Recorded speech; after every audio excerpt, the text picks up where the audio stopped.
Hello everybody, welcome back to yet another video.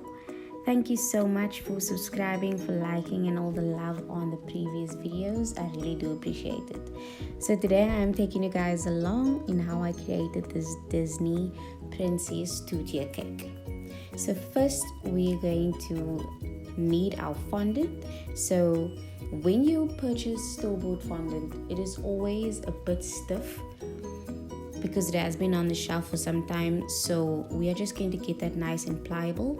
We do this by kneading the fondant as much as we can, just to ensure that it is a bit more flexible. If you do not do this, your fondant will be stiff and it will be hard to roll out. It will also tear as you are covering your cake. So doing this is a very good idea to ensure that you have a smooth application.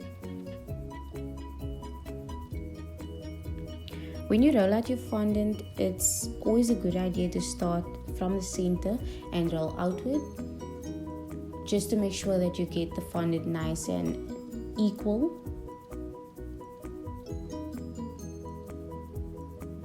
Make sure you get those edges as well, because sometimes your fondant cracks because it's too thin, and then you leave the edges thicker and that you end up cutting off anyway. So get that smooth. I usually roll it out to about 1.5 centimeters. I just guesstimate it just to make sure that it doesn't crack and it's also flexible enough for me to stretch as I smooth. A pro tip that I've learned over the years is to also just roll it onto the rolling pin to make application much easier.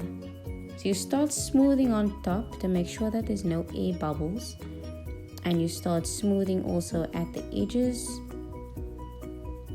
because if you don't smooth at the edges first, the weight of the fondant is going to cause cracks on the top parameters of that cake, and we wouldn't want that, especially because we're using chocolate buttercream and it will be quite obvious.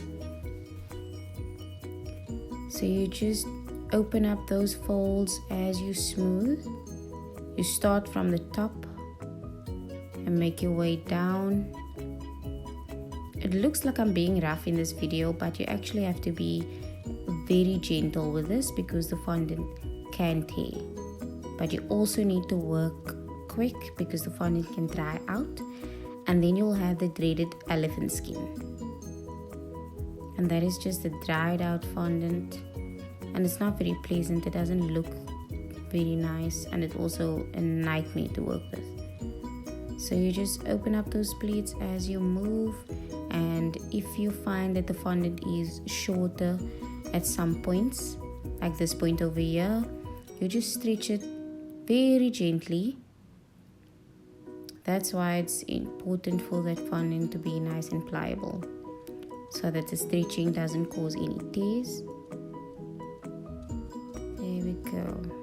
Open it up, smooth it down.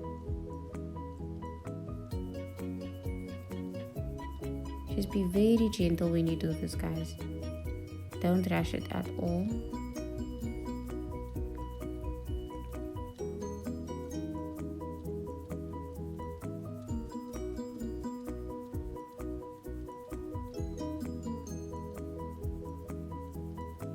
Make sure you also smooth right to the end, because you are going to cut that parameters off and you wouldn't want the fondant to be too short.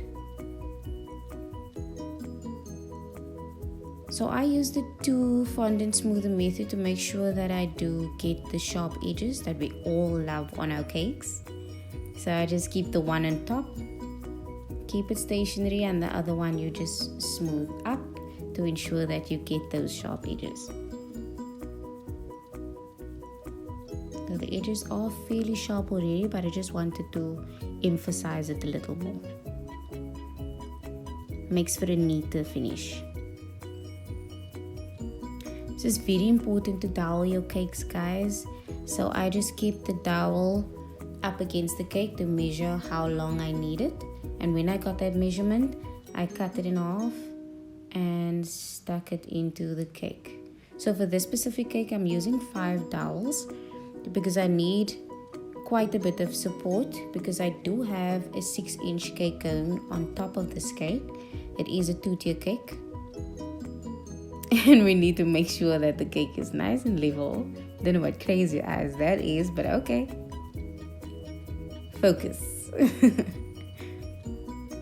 And there we go, a blank canvas. So what I didn't record, guys, is me actually putting the pleats and the Disney princess pictures onto the cake. But you guys will see that a bit later in the video. So yeah, I just made some fondant roses using this rose mold that I have. I got it at Bakington. Yes, I got it at Bakington. And this is me actually making the pleats.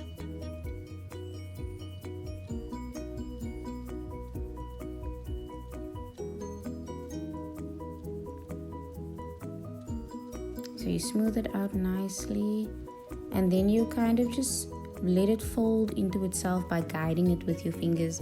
You don't press it at all because it will make the pleats not as realistic looking as you need it to.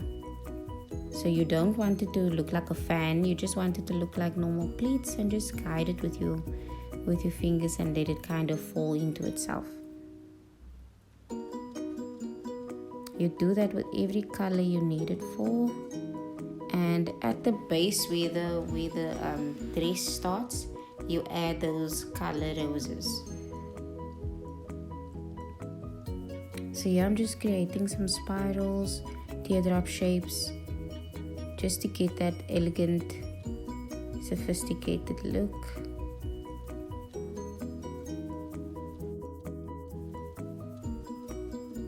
I used yellow fondant because it is closer to gold. So if it does peep through the gold paint, you won't notice it.